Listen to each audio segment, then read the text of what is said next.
and welcome to What's Your Testimony. I'm sure a lot of you are in home and stirring around, but today we've got a message on scamming.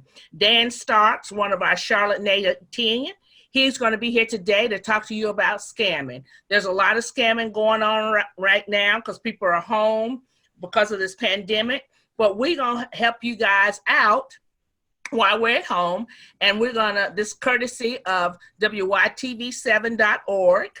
If you guys like listening to these messages or may want to be a guest on our show, please donate to WYTV7.org. And now we're going to hear, today we're going to talk about scamming. There's a lot of scamming going on. And Dan, are you there? I am here. Okay. Dan, tell us, how do you identify yourself when a scammer calls you? What should you do? I think it's the most important thing. When you answer a phone, when somebody's calling, never say, and if they ask, who's calling or can you hear me, never answer the word with the word yes, because that can be cloned into another document that could be used to steal your identification. If somebody asks me, what is my name? Before telling them my name, I'm going to ask them, who is this and what are you going to do with the information?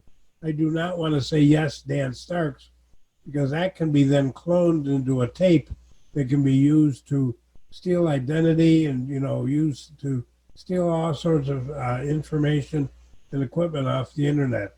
So you've got to make sure that before you answer any specific questions, you know exactly whom you're talking to. These scammers have gotten smart enough that they change their phone number, so when the phone number comes in, it looks like a legitimate phone number. So you can't be fooled by that.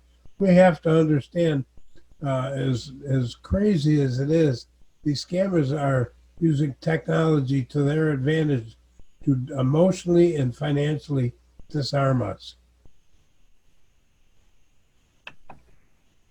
Okay, Dan. Now, what about government agencies or the IRS? Will they call you?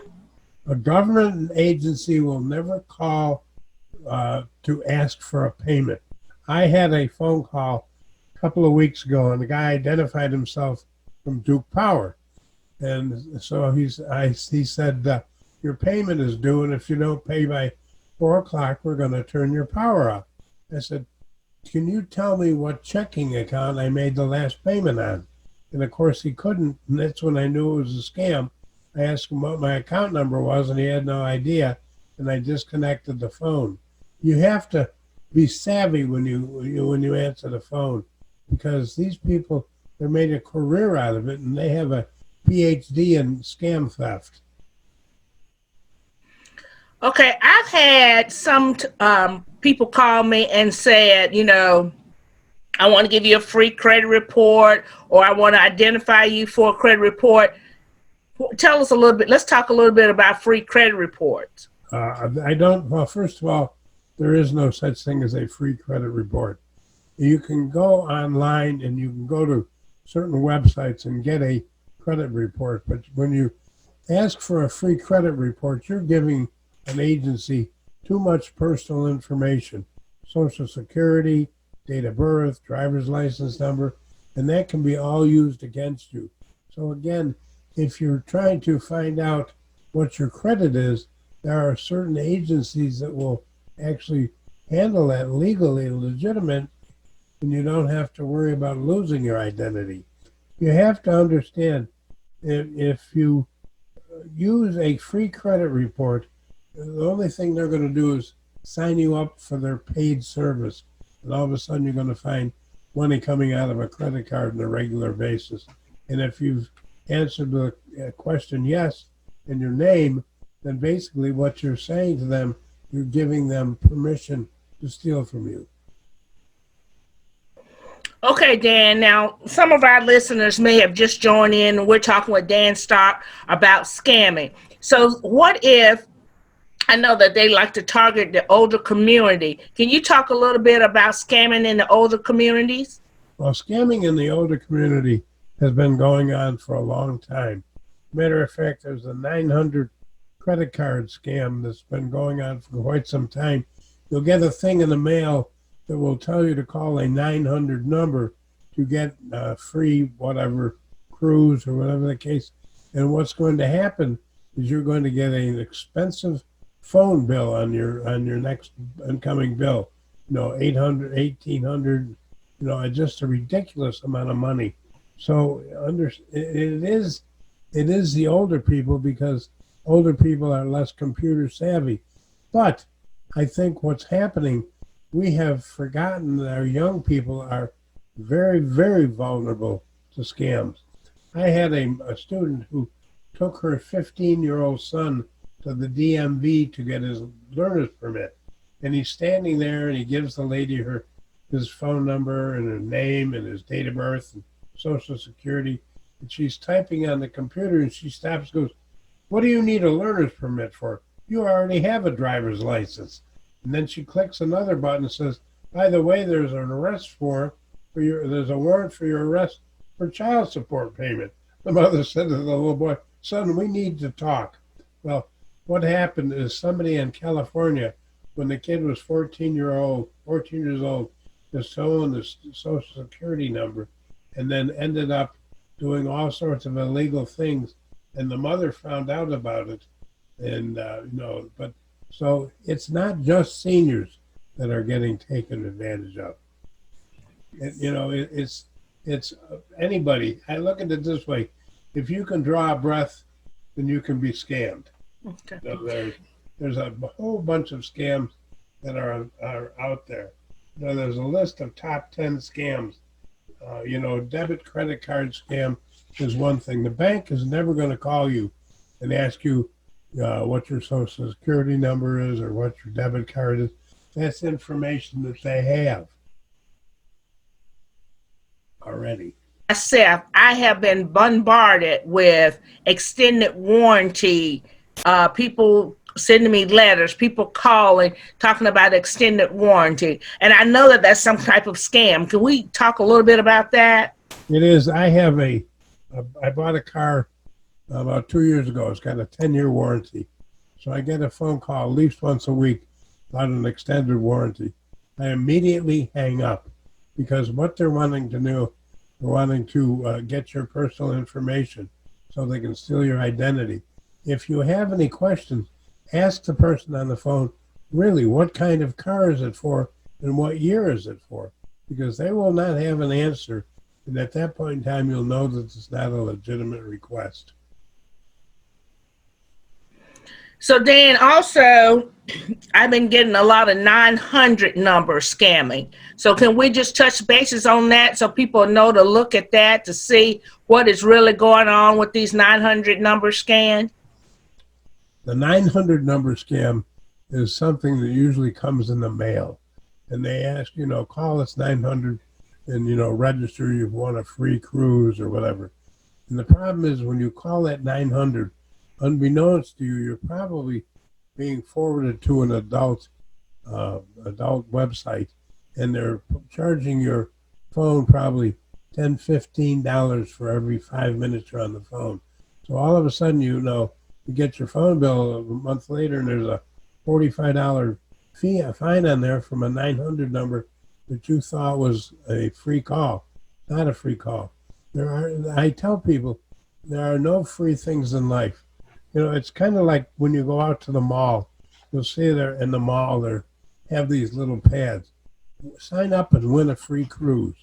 When you sign up and send that information, all you're doing is you're giving people personal information that they can steal from you. I tell my students, if you want a cruise, get an education and pay for it. Absolutely. So Dan, we're in the 21st century. Let's talk about texting. There's a lot of people out there, they don't even answer their phone. They do a lot of texting. Do scammers reach you doing texting? Yeah, texting is just another way for people to get your information. You need to know the source of where the text came from. When a text comes in, it will normally identify the source of the phone. If it's something you don't know, you should not respond to it, because again, you're opening up personal information to somebody who has probably not your own personal interest in their own mind. you know, credit card, you also get credit card request for credit card with advanced fees. All of that stuff is a scam. All they're trying to do is get your money out of your pocket. And it's our job to make it as difficult as possible. I believe a real simple thing. It's not that I don't trust anyone. I don't trust anyone. And if you want to be, involved with me, you've got to earn my trust and make sure that you know exactly what I need to know exactly what you're looking for. I mean, the top 10 scams is a debt collection scam, there's a fake government scam, there's an identity theft scam, there's also an arrest scam. There's the law enforcement agency, if they want to arrest you, they're not going to send you a letter, they're not going to send you a note, they're going to knock on your door. And the element of surprise, they want it to be there so that they don't have any resistance. They're not going to tell you, hey, we're going to be coming out on Tuesday afternoon, because it really only increases the level of threat to the people on site. So Dan, let's talk about recording. Some people still have answer machine or voicemail, and they leave a recording. What should we do about that? If you have an answering machine or a voicemail, I'd say, hi, this is Dan. Please leave your name, your number, and the subject you're interested in. Do not tell them I'm out of town. Do not say I'm on vacation. Do not say, I'll be home at 5 o'clock. People can get too much information off that. Just answer who you are, what your name is, and exactly what do you want, and then sign off. Because again, you have to. I believe the fewer people you trust, the less a victim you'll become of these kinds of scams. So Dan, can you give us some examples of different kind of scams that you have come in contact with in your time of working with safety, to try to give people examples? Because sometimes people really need examples.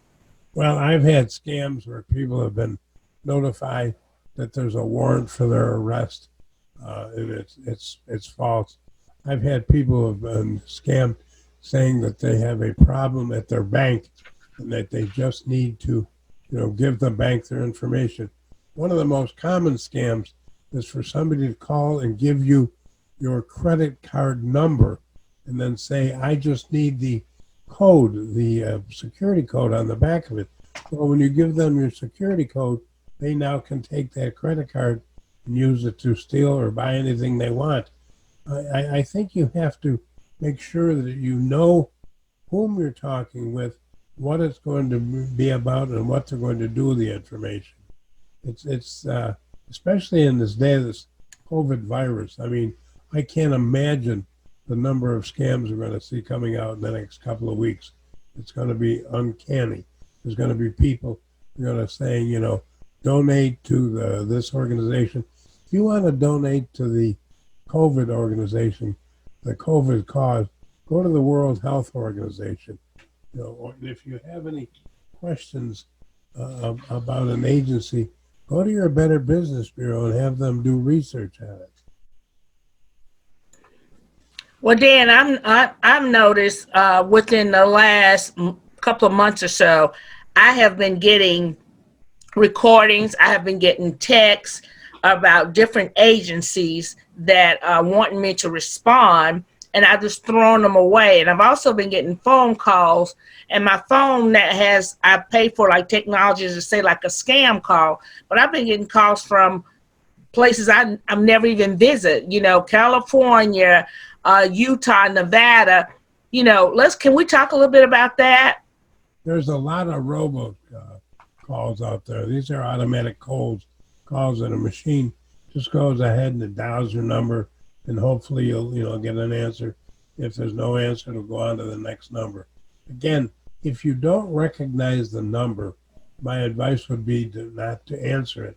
But you might want to write the number down, and then if they say it's from, like the phone call I'd had from Duke Power, I called the Duke Security Department later in the afternoon, and they admitted that this was a very recent, current scam, that I had no problems with Duke Power. Well, Dan, what I've done is I've tried to, I've blocked the calls because, I have the capability on my phone. But seemingly, when I block it, another number will call and it's from the same location. So I know it's from that same company. Can we talk a little bit about that if you try to block a scammer?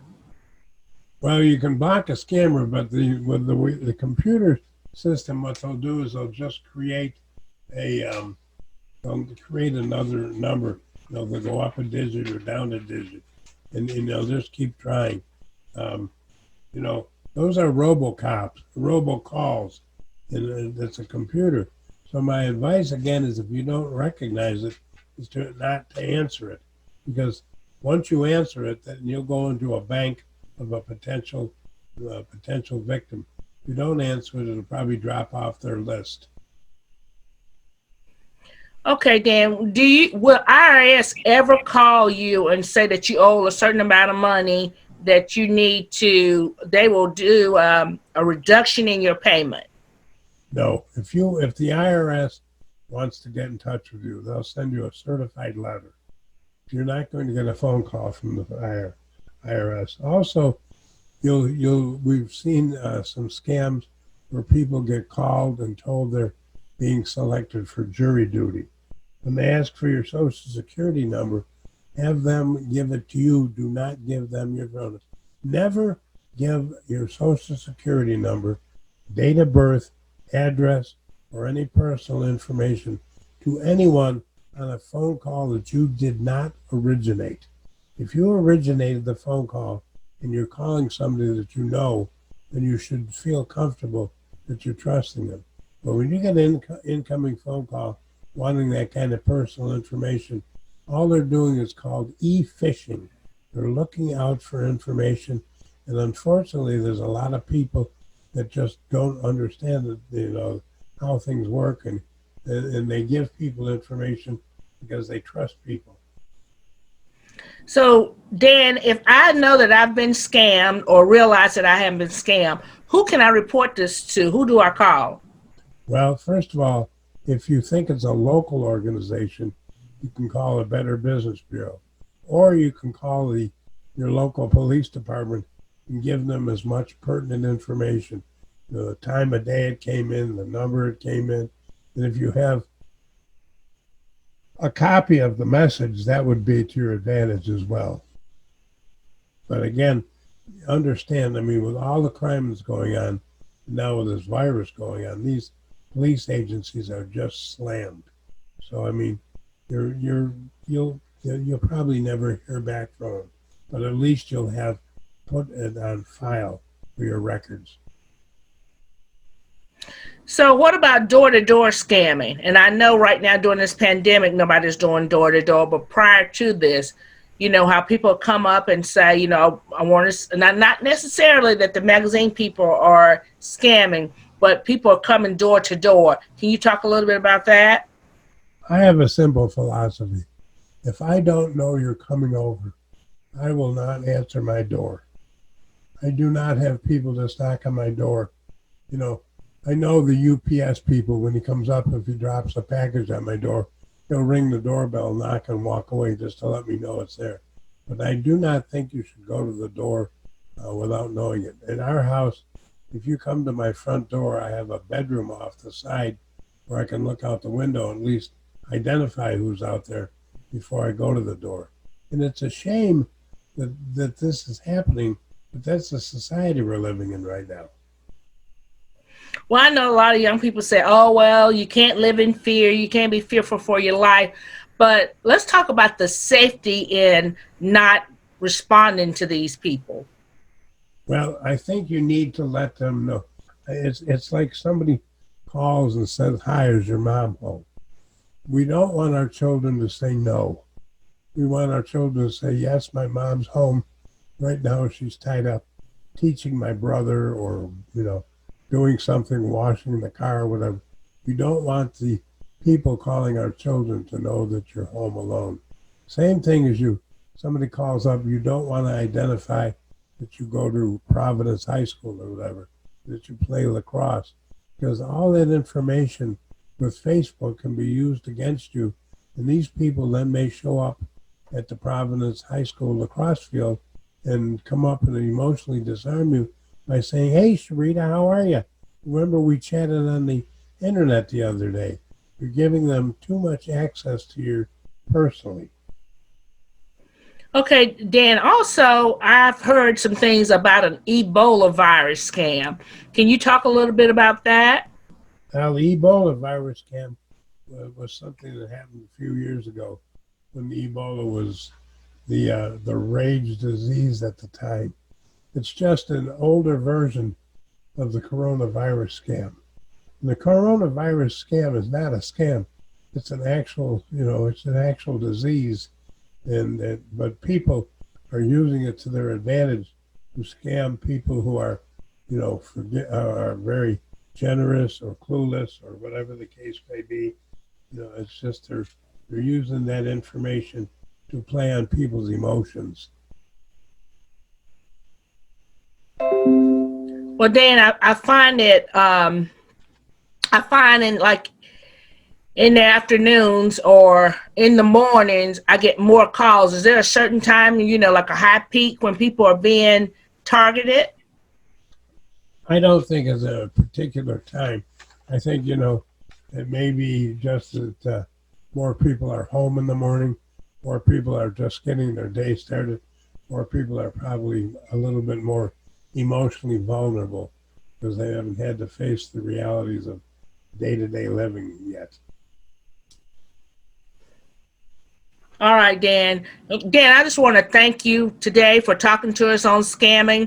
And I know a lot of people right now are being scammed, especially with this pandemic going on with the COVID-19. And if you're out there and you think you've been scammed, there is a scamming hotline number you can call. It's 1-877-382-4357. That's 1-877-382-4357. And if you need any other information, you can go on our website. That's WYTV7.org. You can also go there to donate. You can also go there if you would like to be a guest on our show. We would like to thank our listeners. We would like to thank WYTV7. And we would like to thank everyone. And right now, as a nation, we need to be safe. We need to stay at home. And this reminds me of Psalm 37. It said, wait, I say, wait on the Lord. So be safe, be in good cheer. God will deliver us. This is Sharita Williams signing off for What's Your Testimony on WYTV7.org. Thank you and good night.